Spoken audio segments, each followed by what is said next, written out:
Inside the palace, it was business as usual, while outside an international diplomatic storm was raging over why the Queen, the only living head of state to have served in World War II, was left off the D-Day guest list.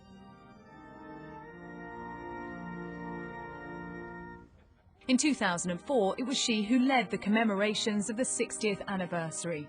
Her exclusion from Saturday's events has been seen by some as a deliberate snub. Now, at the 11th hour, Prince Charles has been parachuted in to represent the royal family and save blushes on both sides of the Channel.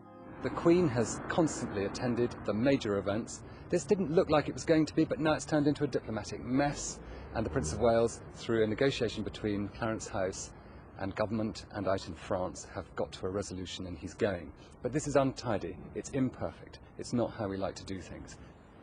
It's a long way from the Entente Cordiale displayed when President Sarkozy was invited here last year on a state visit. Last week, Buckingham Palace said no royals had been officially asked, and that any invitation would need to come from the French authorities.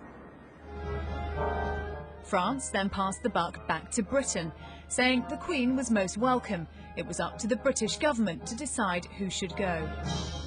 Cue Downing Street, who insisted the Queen had been consulted throughout and was content not to attend.